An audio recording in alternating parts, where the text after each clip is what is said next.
hand gently close over it. "Don't be a fool," he said. "You can't possibly escape." Thordred laughed harshly. "No, you saw to that. Your police have come after me.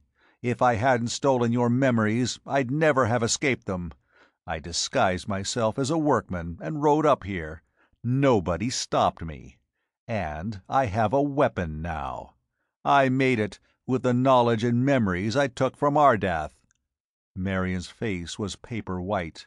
Scipio stood motionless, his gigantic hands gripping the rail behind him. "What do you intend to do?" Cort asked. "Kill you," Thordred rasped. "Then I'll turn on the power. I know how to do that, and the energy will destroy Ardath in his tower. With you two out of the way, I can rule the earth.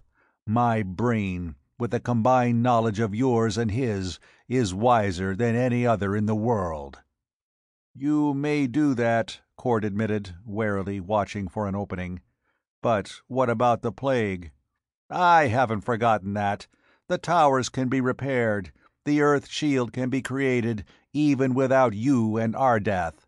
But then I shall rule this planet." Softly, without moving his lips, Cort whispered into the televisor, "Turn on your power, Ardath. It'll destroy Thordred. We'll go with it, but that's the only way." The Kyrian did not speak, but he shook his head slightly. Thordred moved forward, the blue lens in his hand lifted. "Now," he said, "now you die." Cort's muscles tensed for a hopeless leap. He knew he could not reach the other in time.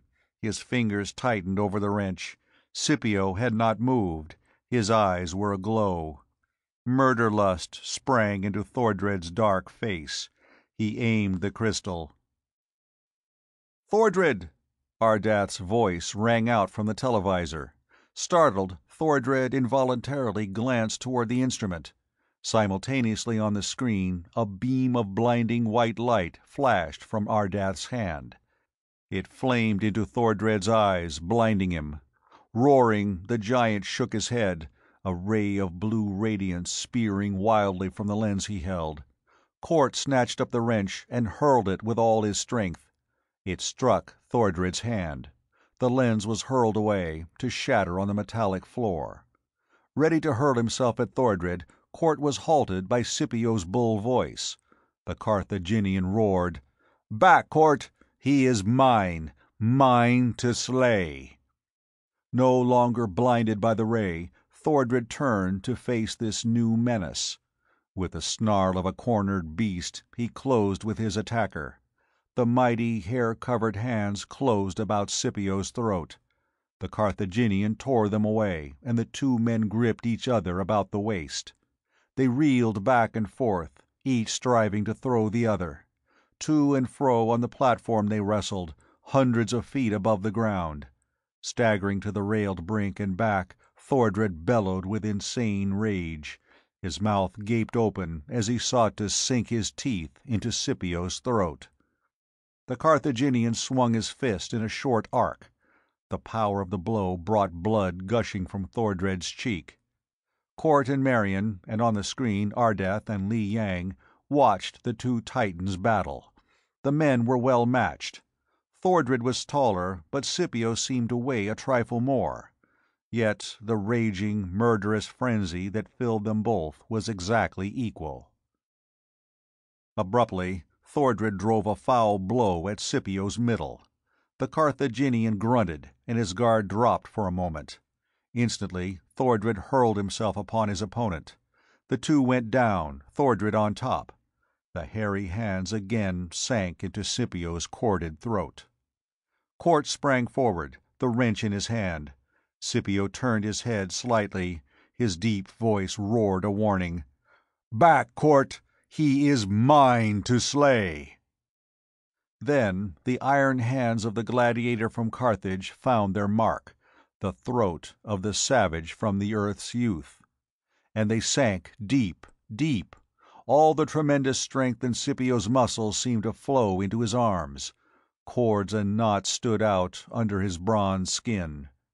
Thordred's face was suddenly gorged with purple. Blood stained his shaved chin, began trickling down. Desperately, he strove to throttle his opponent. Abandoning the effort, he released his grip and stabbed his fingers down at Scipio's eyes. The Carthaginian expertly rolled his head, and the foul missed its mark. Thordred was suddenly clawing at the terrible hands that shut off his breath. His body jerked and writhed like a hooked fish. His eyes were distended and protruding. Frantically, he tried to tear himself free, and could not. "You left her to die," Scipio whispered. Cort knew that he spoke of Jansaya, the Atlantean priestess. One last, frightful effort Thordred made. Something snapped with a brittle, crackling report. Simultaneously, the giant flung himself up with one uncoiling motion.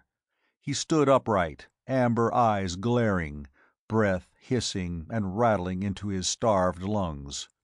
Suddenly, the huge head lolled forward slackly on its broken neck. For a heartbeat, Thordred stood silhouetted against the dark sky.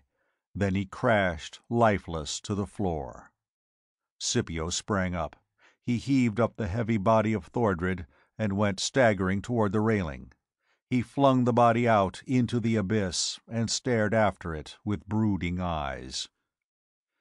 "Your vengeance, Jansaya," he whispered, "and mine." Then Scipio Agricola Africanus, the man from Carthage, put his head down on his arms. He began to weep great choking sobs that ripped harshly from his throat. Cort looked away in sympathy and walked toward the televisor screen. Against it, Marion leaned, faint with reaction. Both Ardath and Li Yang were watching. Though the Oriental's gross yellow face was immobile, his lacquer eyes were suddenly aglow with pity. "Oh," Li Yang sighed softly, "alas for such men as Scipio, who find neither thrones nor love." Ardath turned when a man appeared behind him on the screen. After a few words, he faced Cort.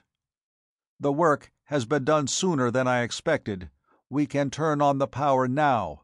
Compare your chronometer with mine." The two delicate timepieces checked precisely. "At exactly 11, throw your switch," Ardath instructed. "I shall do the same." They were 10 seconds to go. 5, 3. Cort's hand trembled on the switch. 2, 1. Now. Deafening thunder bellowed out from the summit of the tower. For miles around, the roaring blast shattered windows and awakened sleepers to panicky fright. White light made the country bright as day. For a second, the maelstrom of raving light and sound continued. Then it swiftly died. There was silence, save for a low humming. "Good," Ardath said on the screen. "We timed it exactly right. In 2 minutes, watch the sky. If it lights up, we have succeeded." With one accord, Cort and Marion hurried to the railing. Even Scipio lifted his head to stare at the black sky. 2 minutes to wait. The incredible barrier of electrons, the curtain of atomic energy, was rushing around the Earth, spreading out from the points of origin in the Twin Towers. 1 minute dragged by. Then, without warning, the sky turned white. The dim stars vanished. A curtain of pallid white brilliance hung over the Earth like a shining ivory bowl overturned upon the land. A single heartbeat it remained, and then faded and was gone. But Cort knew that the Earth shield had been created. That barrier would forever safeguard mankind. "We've won!" His voice was hoarse with triumph. "Marion, we've saved humanity!" There was something inexpressibly tender in the girl's eyes as she watched him. For now she knew that Stephen Cort was a man whom she could love and cherish, not a cold, inhuman machine. In the hour of his triumph, he exulted